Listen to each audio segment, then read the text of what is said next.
दोस्तों, हम लोग इस वीडियो में बात करने वाले हैं एंगल ऑफ लोल के बारे में कि आखिर एंगल ऑफ लोल होता क्या है।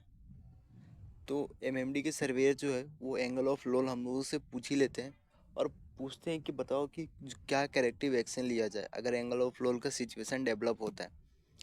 तो सबसे पहले हम लोग ये एंगल ऑफ लोल समझने के लिए पहले हम लोग ये भूल जाते हैं कि एंगल ऑफ लोल कुछ होता है।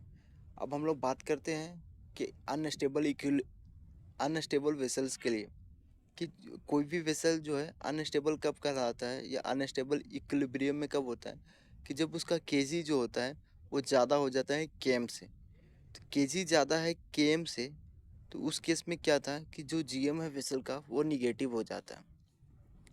और निगेटिव जीएम होने के कारण जो वेसल में क्या होता है एक कैप्साइजिंग मूवमेंट क्रिएट होता है। अगर वही जीएम पॉजिटिव होता तब तो राइटिंग मूवमेंट क्रिएट होता जो कि वेसल को ब्रिंग बैक करता है to the original position. But अब यहाँ पे जीएम निगेटिव है, वेसल अनस्टेबल है, तो वहाँ पे कैप्साइजिंग मूवमेंट क्रिएट होता है। और जो वेसल अगर हील किया गया, सपोज करो कि वेसल किसी एक्सटर्नल कॉज के वजह से वेसल जो है हील किया, और वेसल हील करने के बाद में जबकि वो निगेटिव जीएम था और अनस्टेबल वेसल था, तो उसके कारण वहाँ पे कैप्साइजिंग मूवमेंट क्रिएट हुआ, जिसकी वजह से वेसल जो है फर्दर हील करना स्टार्ट कर दिया। और heeling further at some angle of heel KM increases sufficiently and equal to KG. और जैसे जैसे एंगल ऑफ हील बढ़ता गया यानी कि वेसल हील करता चला गया, तो केएम जो है वो इंक्रीज किया और इक्वल हो गया केजी के। तो जैसे ही केएम इक्वल हो गया केजी के, तो उस केस को हम लोग क्या बोलते हैं, न्यूट्रल इक्विलिब्रियम के नाम से जानते हैं। जब जीएम जहाँ पे जीरो हो जाता है केएम केजी के बराबर हो जाता है, तो उस केस को हम लोग न्यूट्रल इक्विलिब्रियम बोलते हैं। The angle at which this happen is called angle of roll. तो क्या हुआ यहाँ पे, तो हम लोगों को ये डिफाइन करना होगा कि when a vessel is healed due to the external forces and the vessel is unstable, means the negative gm, so healing further at some angle of heel the km become equal to kg, and the angle at which the km become equal to kg is known as angle of lol. अब बात करते हैं कि angle of लोल पे जो है कि vessel appear to possess the characteristics of the stable equilibrium. क्या ऐसा होता है एंगल ऑफ रोल पे कि वेसल को हम लोग बोल रहे हैं जबकि केम केजी के बराबर है तो वो तो न्यूट्रल इक्विलिब्रियम है, लेकिन यहाँ पे बोल रहा है कि possess the characteristics of stable equilibrium. जैसे ही थोड़ा सा भी केम ज़्यादा हुआ केजी से, यानी कि जीएम जैसे ही थोड़ा पॉजिटिव होता है, तो उस केस में क्या हो जाएगा, वहाँ पे राइटिंग मूवमेंट क्रिएट होता है। और राइटिंग मूवमेंट क्या करता है, वेसल को ब्रिंग बैक करता है टू द ओरिजिनल पोजीशन। अब सेकेंड पॉइंट बात करते हैं, के एम बरा लेस देन हो गया के जी के, यानी कि जी एम जो है अब निगेटिव हो गया। और जी एम निगेटिव होने के कारण क्या होता है, कैप्साइजिंग मूवमेंट क्रिएट होता है। तो कैप्साइजिंग मूवमेंट उससे क्या कर देगा, उससे फर्दर हील करना शुरू कर देगा। तो अब इसमें अगर वो लोग हमसे एक्शन के बारे में पूछते हैं कि क्या एक्शन लोगे, तो सबसे पहले हम लोग ये देख लेते हैं कि अगर ऐसा एंगल ऑफ रोल का सिचुएशन क्रिएट होता है और हम लोगों ने नो एक्शन, कुछ किया ही नहीं, तो उस केस में क्या होता है कि at in no action cases is dangerous. Why? Due to the consumption of fuel and the water from the double bottom tank increases the kg, making the vessel more unstable and increasing the angle of roll. तो vessel से जो consumption है double bottom tank से, चाहे वो या fuel oil tank से fuel का जो कंजम्पशन है, तो वो डबल बॉटम टैंक से या फ्यूल ऑयल टैंक से तो कंजम्पशन हो ही रहा है। तो उसके कारण क्या होता है कि हम लोगों को पता है कि जो सेंटर ऑफ ग्रेविटी है वेसल का, अगर जो वेट है यानी कि कोई लोड है अगर उसको हम डिस्चार्ज करते हैं, तो सेंटर ऑफ ग्रेविटी वेसल का है वो मूव करता है away from the centre of gravity of the discharge position. अब डबल बॉटम टैंक से जैसे ही कंजम्पशन हो रहा है, चाहे वो फ्यूल हो फिर वाटर हो, तो उनके कंजम्पशन जो है डबल बॉटम टैंक यानी कि शिप के निचले हिस्से से हो रहा है, तो जो जी का वैल्यू है वेसल का वो क्या करेगा, और राइज कर जाएगा। तो जैसे ही इंक्रीजेस ऑफ द केजी, यानी कि केजी अब क्या हो गया, और ज़्यादा हो गया, जिसके कारण making the vessel more unstable. मतलब अनस्टेबल का केस क्या है कि जब केजी ज़्यादा हो जाता है केएम से, अब केजी और ज़्यादा हो गया तो वेसल भी क्या हो गया, मोर अनस्टेबल हो गया and increasing the angle of flow. और जैसे ही केजी और ज़्यादा हो गया, उसमें एक जो कैप्साइजिंग मूवमेंट था, वो कैप्साइजिंग मूवमेंट क्रिएट होने के कारण जो एंगल ऑफ रोल है वो ज़्यादा हो गया। अब हम लोग सेकेंड पॉइंट बात कर लेते हैं कि इसमें जो करेक्टिव एक्शन है वो हम लोग क्या लेते हैं।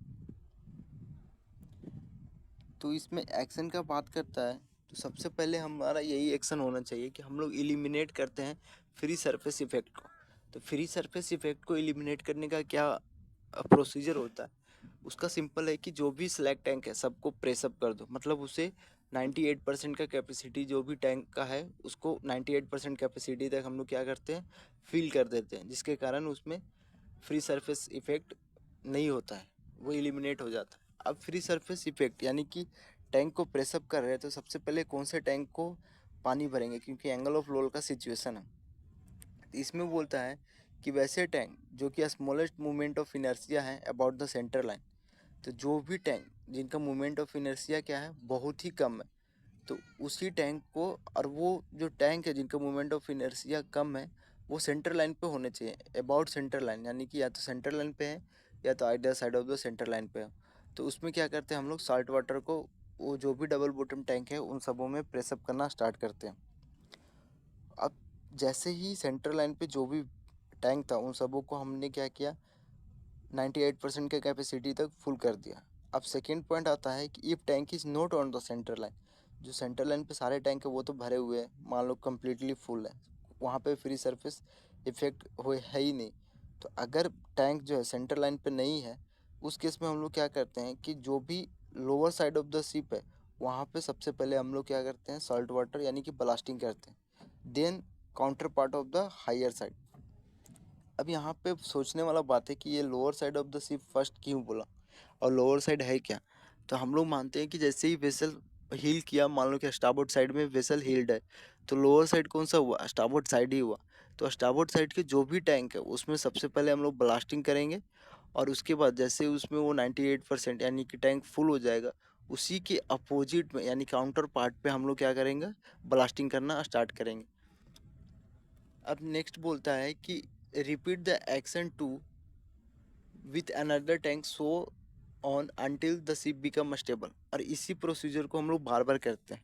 सबसे पहले स्टाबोर्ड साइड के टैंक भरना शुरू करते हैं, फिर काउंटर पार्ट में उसका हम लोग पोर्ट साइड का टैंक को भरना शुरू करते हैं। ऐसे कर करके हमने क्या किया, वेसल को अनस्टेबल कर दिया। बट सेकेंड केस ये होता है कि अगर हम लोग ब्लास्टिंग किसी वजह से सारे टैंक मान लो कि फुल है फिर भी हम लोग एंगल ऑफ रोल पे हैं, तो उस केस में कार्गो कार्गो का क्या करना पड़ेगा, जेटिसनिंग करना पड़ेगा। तो अगर हम लोग डिस्चार्जिंग का केस आ जाता है, तो डिस्चार्जिंग का केस क्या होता है, उल्टा होता है लोडिंग के केस से। तो इसलिए इसमें हम लोग क्या करते हैं कि पहले हायर साइड में हम लोग क्या करते हैं, डिस्चार्ज करते हैं। मतलब हायर साइड कौन सा हुआ, अगर स्टारबोर्ड साइड हिल हुआ तो पोर्ट साइड जो है इसका हायर साइड है, तो पोर्ट साइड में सबसे पहले कार्गो को हम लोग डिस्चार्ज कर देते हैं। और उसके बाद जैसे ही पोर्ट साइड से कार्गो डिस्चार्ज हुआ, फिर हम लोग स्टारबोर्ड साइड के कार्गो को हम लोग डिस्चार्ज करना स्टार्ट करते हैं। यहाँ पे जो एंगल ऑफ रोल का कैलकुलेशन के लिए हम लोग का फॉर्मूला क्या है कि जी जेड का वैल्यू 0 है। एंगल ऑफ रोल पे क्या होता है कि जो के जी है वो के एम के बराबर होता है, जिसके कारण वहाँ पे कोई भी राइटिंग लीवर क्रिएट नहीं होता है, तो जी जेड क्या होगा, 0। तो जो वॉल साइडेड फार्मूला होता है, G Z equal to sine theta G M plus half B M tan square theta. तो उसमें अगर जी जेड का वैल्यू 0 रखते हैं तो ये टेन थीटा का इक्वल होगा square root of -2 GM divided by B M. ये हो गया उसका एंगल ऑफ रोल को कैलकुलेट करने का फॉर्मूला। अब हम लोग लास्ट पॉइंट डिस्कस कर लेते हैं कि अगर वेसल जो है काम वाटर में है, काम वाटर करने का मतलब है किसी डॉक के इनसाइड में है, तब ये जो ब्लास्टिंग का केस है कि जो लोअर साइड पे कर रहे थे उससे ज़्यादा इफेक्टिव ये होगा कि जो ब्लास्टिंग है हम लोग हायर साइड पे करें।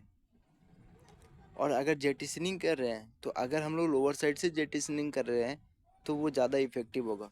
वही ये लास्ट पॉइंट पे लिखा हुआ है कि blasting the higher side tank और discharging the deck cargo from the lower side is more effective and immediate. लेकिन ये कंडीशन कब है, जब वेसल काम वाटर में होता है इनसाइड द डॉक।